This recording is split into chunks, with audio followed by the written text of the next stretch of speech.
Well, tonight, I want to take you all back. I want to take you back to the year 1989. 1989 was the year that the movie Dead Poets Society came out. You remember Dead Poets Society? In it, Robin Williams plays a beloved English teacher at a prestigious all-boys academy back east. And in the movie, he is able to inspire his students to seize the day, carpe diem, and to make their lives extraordinary. And his students hung on his every word. Well, that year of 1989, I too was the star English teacher at an all-boys private school in New York City. And like Robin Williams' character, I too was able to motivate my students to love literature and to live life to the full. I was just a few years older than my students at the time. I was fresh out of the teaching program at NYU, one of the best teaching programs in the country. And now I was teaching, and back at my old high school, my own alma mater, the star student, now returning as the star teacher. My students loved me. They followed me around campus. I listened to their music. I spoke their language, and they hung on my every word. I remember once reading aloud to them the last chapter of the book of Mice and Men. And when I finished reading and looked up, many of them were in tears. Teaching there was such a joy. But I only taught there for 4 years. You may have asked why I would leave such a rich and fulfilling job. Well, it's because I fell in love with someone. I fell in love with the man who is now my husband. And he had accepted a job offer in Southern California at the time. So off we went together to San Diego with the Pet Shop Boys song Go West playing on repeat in the car's stereo.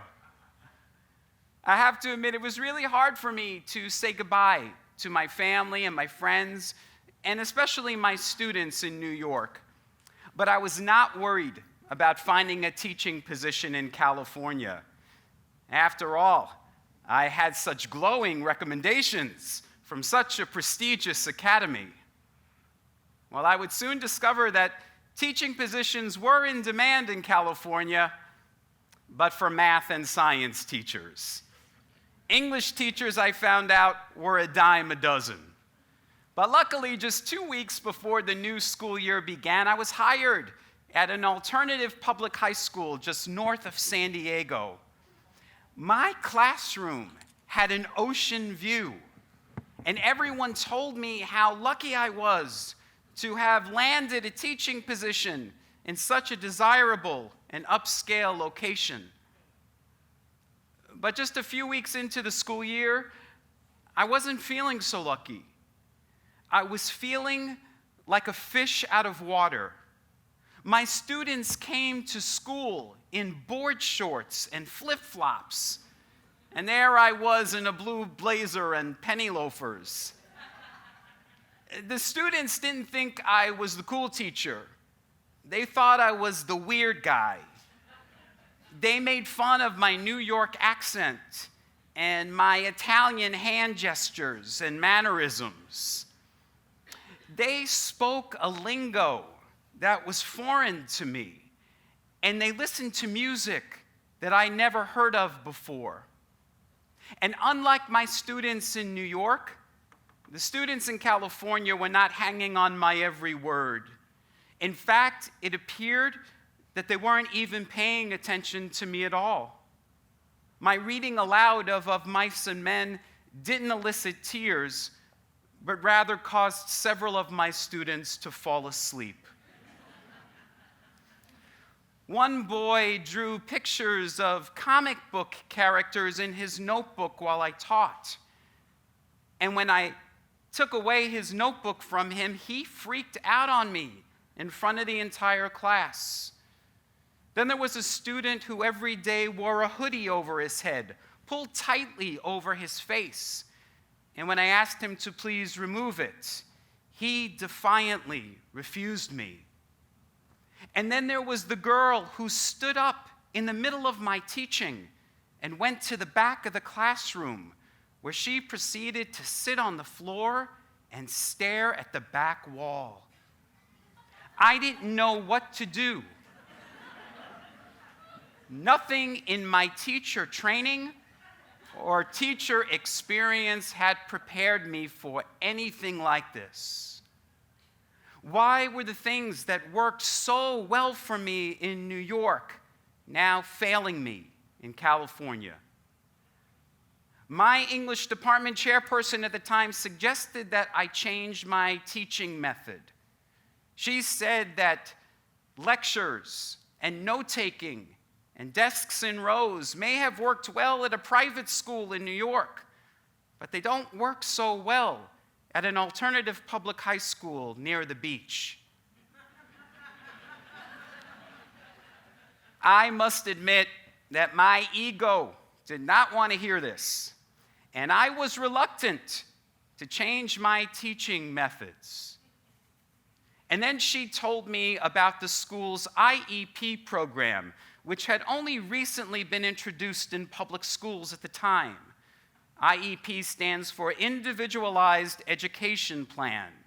She told me that I had to make special plans, special accommodations for IEP students, and that I needed to attend bi-monthly meetings with them and their counselors. More work for an already overworked teacher. But in those IEP meetings, I learned a lot. I learned that the boy that was drawing comic book characters actually was paying attention to me. I learned that he had attention deficit disorder, and that drawing helped him to focus. And at another IEP meeting, I learned that the student with the hoodie over his head suffered from social anxiety and body dysmorphia. And the student who stood up and sat at the back of the classroom suffered from frequent panic attacks, and that was her coping mechanism. And as I heard these stories, my ego softened, and I felt such deep compassion. But I wondered if I still had the stuff that it took to be a good teacher. I wish I could have looked into a crystal ball at the time to see that in just 4 years' time, I would lead that school's academic team to nationals, and I would be nominated as the school's Teacher of the Year. But at the time, I wanted to quit.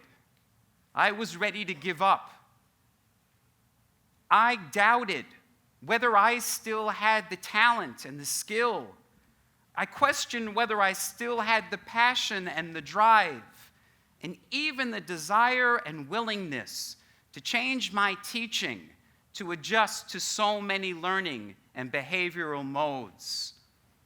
I really had to take a good, hard look at my ego, my pride, my biases, and my privilege.